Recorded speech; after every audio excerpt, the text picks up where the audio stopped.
the enrichment data flow? Theo, sure. Theo goes to the whiteboard. He takes a moment to gather his thoughts, and then erases enough space so there's room to list the steps. The steps for the search result enrichment data flow. 1. Receive a request from a client. 2. Extract from the client's request the query and the fields to fetch from Open Library. 3. Retrieve from the database the books that match the query. 4. Fetch information from Open Library for each ISBN that match the query. 5. Extract from Open Library responses for the required fields. 6. Combine book information from the database with information from Open Library. 7. Send the response to the client. Joe, perfect. Would you like to try to implement it? Theo, I think I'll start with the implementation of the book retrieval from the database. It's quite similar to what we did last month. Note: see Chapter 10 for last month's lesson. Joe, actually, it's even simpler because you don't need to join tables. Theo, that's right. I need values only for the ISBN and available columns. Theo works for a bit in his IDE. He begins with the book retrieval from the database. Joe, so far so good. Theo, next I'll go with the implementation of the retrieval of book information from Open Library for several books. Unfortunately, the Open Library Books API doesn't support querying several books at once. I'll need to send one request per book. Joe, that's a bit annoying. Let's make our life easier and pretend that _.map works with asynchronous functions. In real life, you'd need something like promise.all in order to send the requests in parallel and combine the responses. Theo, okay, then it's quite straightforward. I'll take the book retrieval code and add a multiple book info function that maps over book info. Theo looks over the book retrieval code in listing 11.9 and then concentrates as he types into his IDE. When he's done, he shows the result in listing 11.15 to Joe. Joe, nice. Now comes the fun part, combining information from several data sources. Theo, yeah, I have 2 arrays in my hands, one with book information from the database and one with book information from Open Library. I somehow need to join the arrays, but I'm not sure I can assume that the positions of the book information are the same in both arrays. Joe, what would you like to have in your hands? Theo, I wish I had 2 hash maps. Joe, and what would the keys in the hash maps be? Theo, book ISBNs. Joe, well, I have good news for you. Your wish is granted. Theo, how? Joe, Lodash provides a function named _.keyBy that transforms an array into a map. Theo, I can't believe it. Can you show me an example? Joe, sure. Let's call _.keyBy on an array with 2 books. Joe, and here's the result. Theo, keyBy is awesome. Joe, don't exaggerate, my friend. _.keyBy is quite similar to _.groupBy. The only difference is that _.keyBy assumes that there's only one element in each group. Theo, I think that with _.keyBy, I'll be able to write a generic join arrays function. Joe, I'm glad to see you're thinking in terms of implementing business logic through generic data manipulation functions. Tip: many parts of the business logic can be implemented through generic data manipulation functions. Theo, the join arrays function needs to receive the arrays and the field name for which we decide the 2 elements that need to be combined. For instance, ISBN. Joe, remember, in general, it's not necessarily the same field name for both arrays. Theo, right. So join arrays needs to receive 4 arguments, 2 arrays, and 2 field names. Joe, go for it. And please write a unit test for join arrays. Theo, of course. Theo works for a while and produces the code in listing 11.18. He then types the unit test in listing 11.19. Joe: Excellent. Now you are ready to adjust the last piece of the extended search result endpoint. Theo: That's quite easy. We fetch data from the database and from Open Library and join them. Theo works quite rapidly. He then shows Joe the code. Now comes the tricky part. Theo takes a few moments to meditate about the simplicity of the code that implements the extended search endpoint. He thinks about how classes are much less complex when we use them only to aggregate stateless functions that operate on similar domain entities, and then goes to work plotting the code. Tip: Classes are much less complex when we use them as a means to aggregate stateless functions that operate on similar domain entities. Joe interrupts Theo's meditation moment. After looking over the code in the previous listings, he congratulates Theo. Joe: Excellent job, my friend. By the way, after reading The Power of Habit, I quit chewing my nails. Theo: Wow, that's terrific. Maybe I should read that book to overcome my habit of drinking too much coffee. Joe: Thanks, and good luck with the coffee habit. Theo: I was supposed to call Nancy later today with an ETA for the Open Library book milestone. I wonder what her reaction will be when I tell her the feature is ready. Joe: Maybe you should tell her it'll be ready in a week, which would give you time to begin work on the next milestone. Delivering on time. Joe was right. Theo recalls Joe's story about the young woodcutter and the old man. Theo was able to learn DOP and deliver the project on time. He's pleased that he took the time to sharpen his saw and commit to a deeper level of practice. Note: If you are unable to recall the story, or if you missed it, check out the opener to Part 2. The Clapham project is a success. Nancy is pleased, Theo's boss is satisfied, Theo got promoted. What more can a person ask for? Theo remembers his deal with Joe. As he strolls through the stores of the Westfield San Francisco Center to look for a gift for each of Joe's children, Nariah and Aurelia, he is filled with a sense of purpose and great pleasure. He buys a DJI Mavic Air 2 drone for Nariah and the latest Apple AirPod Pros for Aurelia. He also takes this opportunity to buy a necklace and a pair of earrings for his wife, Jane. It's a way for him to thank her for having endured his long days at work since the beginning of the Clapham project. Note: The story continues in the opener of Part 3. Summary: We build the insides of our systems like we build the outsides.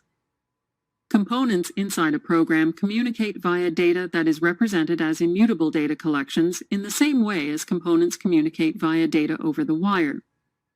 In DOP, the inner components of a program are loosely coupled. Many parts of business logic can be implemented through generic data manipulation functions. We use generic functions to implement each step of the data flow inside a web service, parse a request from a client, apply business logic to the request, fetch data from external sources, for example, database and other web services, apply business logic to the responses from external sources, serialize response to the client. Classes are much less complex when we use them as a means to aggregate together stateless functions that operate on similar domain entities. Part 3. Maintainability. After a month, the Clapham project enters what Albatross calls the maintenance phase. Small new features need to be added on a weekly basis. Bugs need to be fixed. Nothing dramatic. Monica, Theo's boss, decides to allocate Dave to the maintenance of the Clapham project. It makes sense. Over the last few months, Dave has demonstrated a great attitude of curiosity and interest, and he has solid programming skills. Theo sets up a meeting with Joe and Dave, hoping that Joe will be willing to teach DOP to Dave so that he can continue to advance the good work he's already done on Clapham. Theo and Dave place a conference call to Joe. Theo: Hi Joe, will you have time over the next few weeks to teach Dave the principles of DOP? Joe: Yes, but I prefer not to. Dave: Why? Is it because I don't have enough experience in software development? I can guarantee you that I'm a fast learner. Joe: It has nothing to do with your experience, Dave. Theo: Why not then? Joe, Theo, I think that you could be a great mentor for Dave. Theo, but I don't even know all the parts of DOP. Dave, come on, no false modesty between us, my friend. Joe, knowledge is never complete. As the great Socrates used to say, the more I know, the more I realize I know nothing. I'm confident you will be able to learn the missing parts by yourself and maybe even invent some. Theo, how will I be able to invent missing parts? Joe, you see, DOP is such a simple paradigm that it's fertile material for innovation. Part of the material I taught you I learned from others, and part of it was an invention of mine. If you keep practicing DOP, I'm quite sure you too will come up with some inventions of your own. Theo, what do you say, Dave? Are you willing to learn DOP from me? Dave, definitely. Theo, Joe, will you continue to be available if we need your help from time to time? Joe, of course.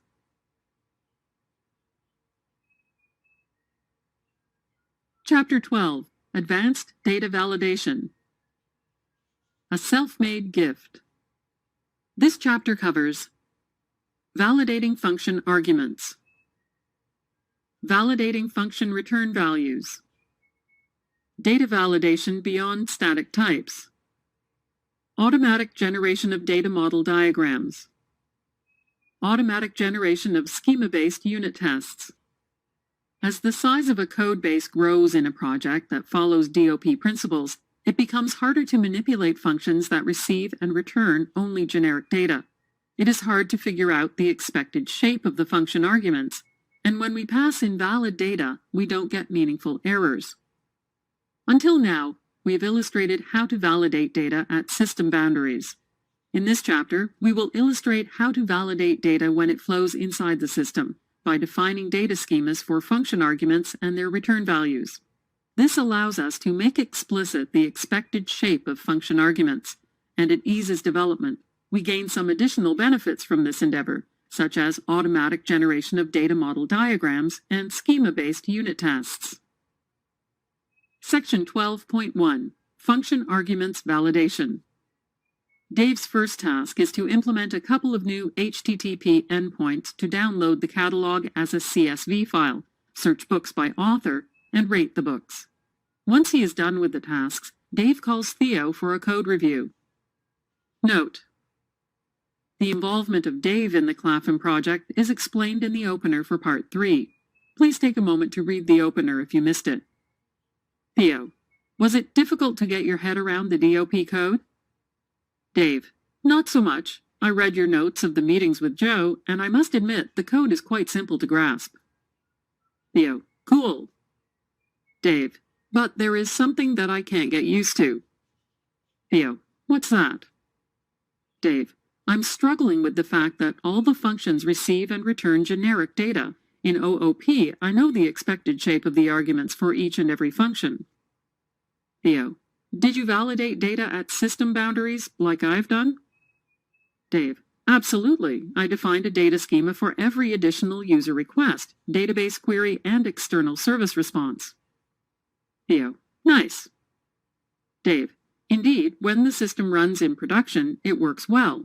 When data is valid, the data flows through the system, and when data is invalid, we are able to display a meaningful error message to the user.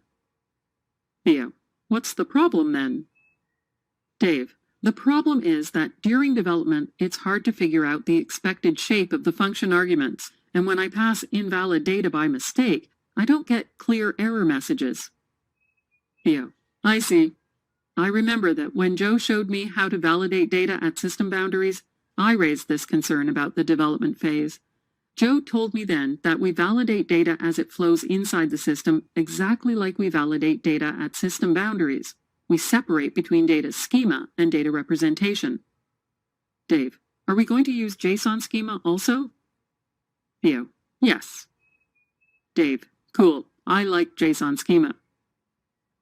Theo, the main purpose of data validation at system boundaries is to prevent invalid data from getting into the system, whereas the main purpose of data validation inside the system is to make it easier to develop the system. Here, let me draw a table on the whiteboard for you to visualize this. Table 12.1.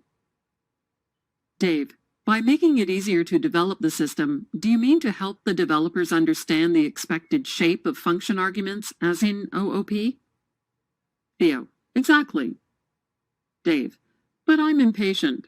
Will you help me figure out how to validate the arguments of the function that implements a book search? Theo, let me see the code of the implementation, and I'll do my best.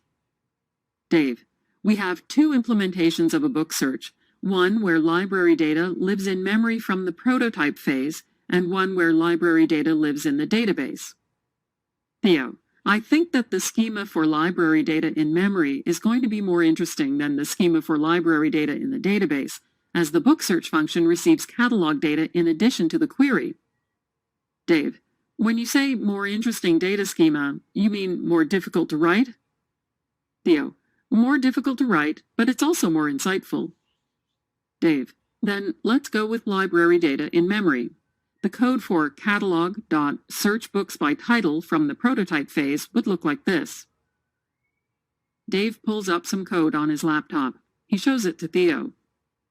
Theo, Dave, please remind me of the expected shapes for catalog data and query. Dave, sure. Query should be a string, and catalog data should be a map that conforms to the catalog data model. Theo, what is the catalog data model?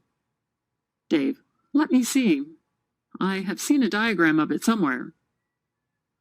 Dave rummages around a bit in his folder for Claphim's library management system. Finding what he's looking for, he draws the diagram in figure 12.1 on the whiteboard. Note: the schemas for this book use JSON schema version 2020-12. Theo, can you write a JSON schema for the catalog data model? Dave, am I allowed to use internal variables for book and author schemas, or do I have to nest all the schemas inside the catalog schema? Theo, JSON schema is part of the code. If you feel that using internal variables would make the code more readable, go for it. Dave, okay. Now I need the JSON schema gift that Joe gave you. Theo picks up a well-worn piece of paper that is a bit torn and quite wrinkled. He gives Dave the JSON schema cheat sheet. Dave, I think I'll start with the author schema. It seems simpler than the book schema. Quickly composing the code, Dave shows Theo the author schema. Dave, still new to DOP, looks for Theo's reaction. Theo, well done. Let's move on to the book schema now. Dave, I think I am going to store the book item schema in a variable. Tip: when you define a complex data schema, it is advisable to store nested schemas in variables to make the schemas easier to read. Theo, why didn't you include publication year in the list of required fields in the book schema? Dave, because for some books, the publication year is missing. Unlike in OOP, it will then be easy to deal with nullable fields. Theo, excellent. And now, please tackle the final piece, the catalog schema. Dave, here I have a problem. The catalog should be a map with two fields, books by ISBN and authors by ID. Both values should be indexes, represented in the model diagram with curly braces. I have no idea how to define the schema for an index. Theo, do you remember how we represent indexes in DOP? Dave, yes, indexes are represented as maps. Theo, right. And what's the difference between those maps and the maps that we use for records? Dave, for records, we use maps where the names of the fields are known and the values can have different shapes. For indexes, we use maps where the names of the fields are unknown and the values have a common shape. Theo, right. We call the maps for records heterogeneous maps and the maps for indexes homogeneous maps. Tip: in DOP, records are represented as heterogeneous maps, whereas indexes are represented as homogeneous maps. Dave, then how do we define the schema of a homogeneous map in JSON schema? Theo, I don't know. Let's check the JSON schema online documentation. Note: see json-schema.org to access the online documentation for JSON schema version 2020-12. After a couple of minutes of digging into the JSON schema online documentation, Theo finds a piece about additional properties. He studies the information for a while before making up his mind. Theo, I think we could use additional properties. Here's the JSON schema for a homogeneous map where the values are numbers. Dave, I thought that additional properties was supposed to be a Boolean and that it was used to allow or forbid properties not mentioned in the schema. Theo, that's correct. Usually, additional properties is a Boolean, but the documentation says it could also be a map that defines a schema. In that case, it means properties not mentioned in the schema should have the value of the schema associated with additional properties. Dave, I see, but what does that have to do with homogeneous maps? Theo, well, a homogeneous map could be seen as a map with no predefined properties, where all the additional properties are of an expected type. Dave, tricky. Tip. In JSON schema, homogeneous string maps have type, object, with no properties and additional properties associated to a schema. Theo, indeed. Now, let me show you what the catalog schema looks like. Theo types briefly on his laptop. He shows Dave the catalog schema. Dave, are we ready to plug the catalog and the query schema into catalog.searchBooksByTitle implementation? Theo, we could, but I think we can do better by defining a single schema that combines both the catalog and query schemas. Dave, how would we combine two schemas into a single schema? Theo, do you know what a tuple is? Dave, I think I know, but I can't define it formally. Theo, a tuple is an array where the size is fixed and the elements can be of different shapes. Dave, okay, so how do we define tuples in JSON schema? Once again, Theo explores the JSON schema online documentation. Fortunately, he has bookmarked the page and in no time at all finds the information he needs. Theo, I found it. We use prefix items in the definition of a tuple made of a string and a number, for instance. Theo types more code on his laptop. When he finishes, he shows Dave the schema for a tuple. Dave, I see, and how would you define the schema for the arguments of catalog.searchBooksByTitle? Theo, well, it's a tuple of size 2, where the first element is a catalog and the second element is a string. Dave, something like this schema? Theo, exactly. Dave, now that we have the schema for the arguments, how do we plug it into the implementation of search books? Theo, that's similar to the way we validate data at system boundaries. The main difference is that the data validation for data that flows inside the system should run only at development time, and it should be disabled when the code runs in production. Dave, why? Theo, because that data has been already validated up front at a system boundary. Validating it again on a function call is superfluous, and it would impact performance. Dave, when you say development time, does that include testing and staging environments? Theo, yes, all the environments besides production. Dave, I see. It's like assertions in Java. They are disabled in production code. Tip. Data validation inside the system should be disabled in production. Theo, exactly. For now, I am going to assume that we have a dev function that returns true when the code runs in the development environment and false when it runs in production. Having said that, take a look at this code. Dave, do you think we should validate the arguments of all the functions? Theo, no, I think we should treat data validation like we treat unit tests. We should validate function arguments only for functions for whom we would write unit tests. Tip. Treat data validation like unit tests. Section 12.2. Return value validation. Dave, do you think it would make sense to also validate the return value of functions? Theo, absolutely. Dave, cool. Let me try to write the JSON schema for the return value of catalog.searchBooksByTitle. After a few minutes, Dave comes up with the schema. Taking a deep breath, then releasing it, he shows the code to Theo. Theo: well done! Now, would you like to try adding return value validation to the code of catalog.searchbooksbytitle?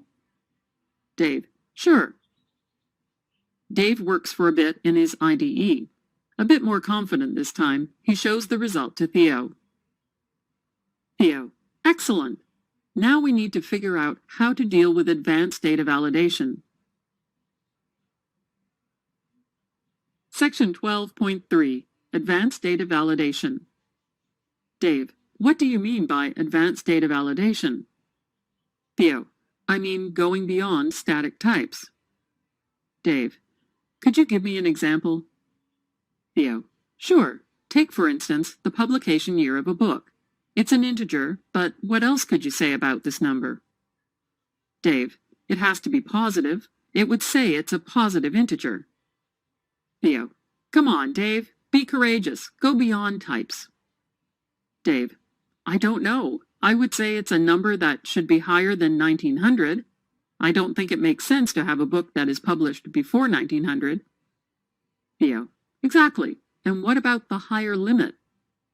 Dave: I'd say that the publication year should be less than the current year. Theo: very good. I see that JSON schema supports number ranges. Here is how we can write the schema for an integer that represents a year and should be between 1900 and 2021. Dave: why isn't this kind of data validation possible in OOP? Theo: I'll let you think about that for a moment. Dave: I think I have it. In DOP, data validation is executed at runtime, while static type validation in OOP is executed at compile time. At compile time, we only have information about static types. At runtime, we have the data itself. That's why in DOP data validation, it's possible to go beyond types. Note: of course, it's also possible in traditional OOP to write custom runtime data validation. Here, though, we are comparing data schema with static types. Theo: you got it. Now let me show you how to write the schema for a string that should match a regular expression. Note: see mng.bz/ognp for the JavaScript guide to regular expressions.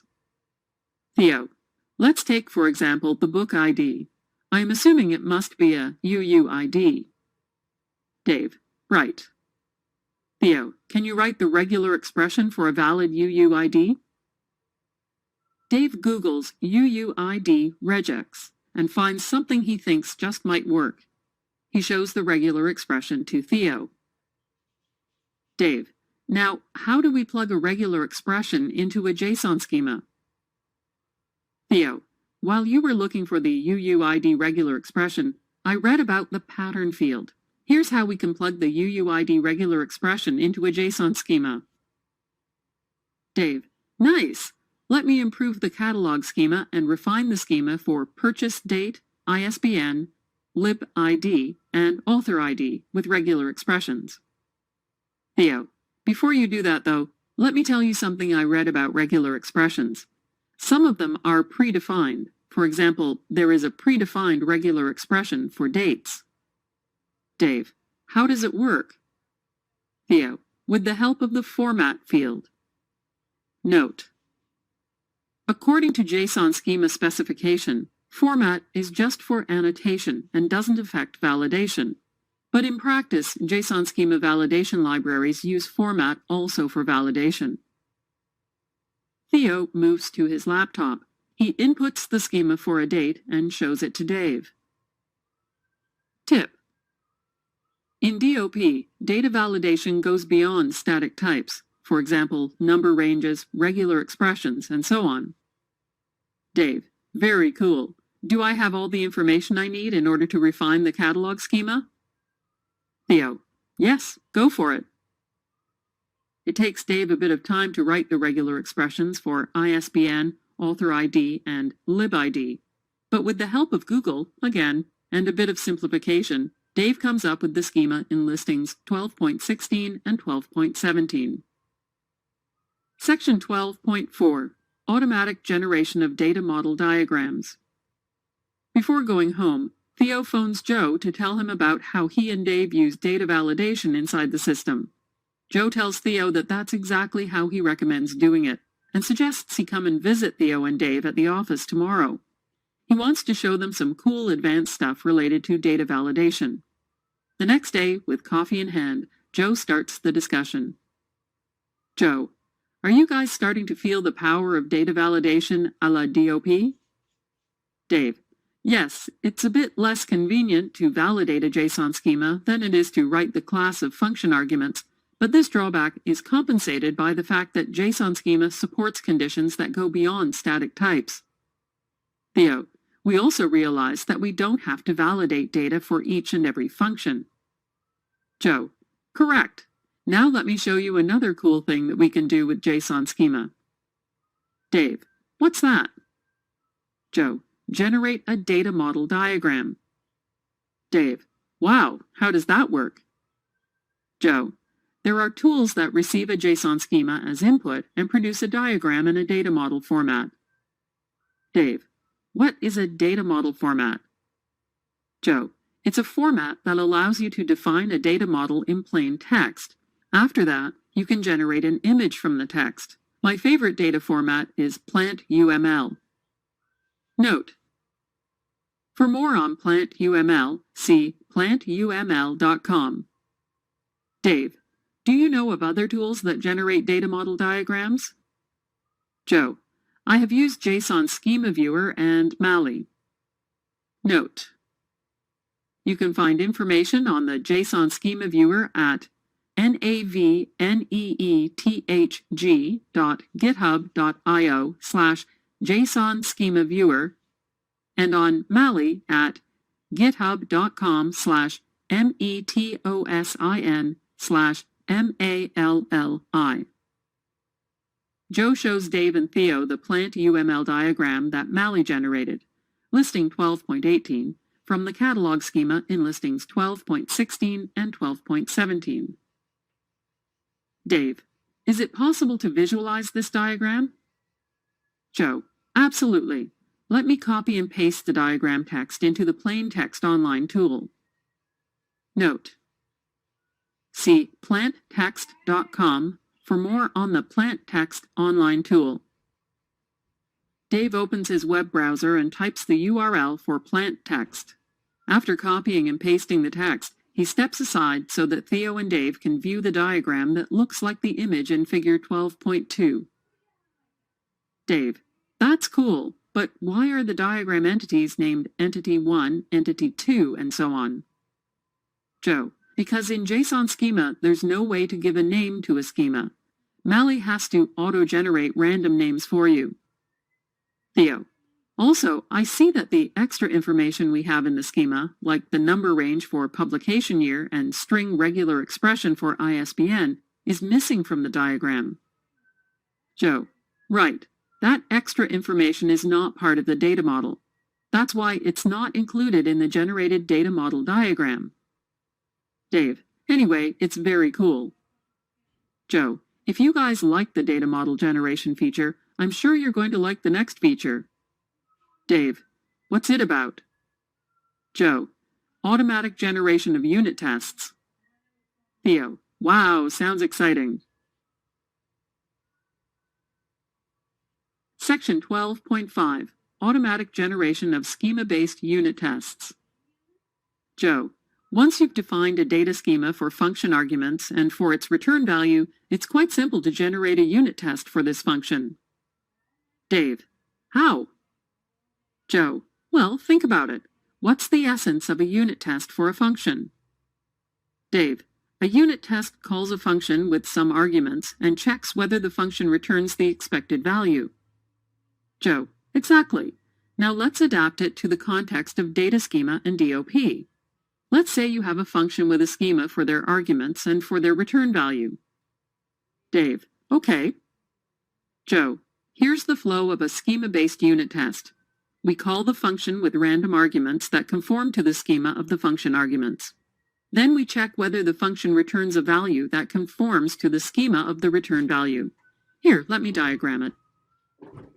Joe goes to the whiteboard. He draws the diagram in figure 12.3. Dave, how do you generate random data that conforms to a schema?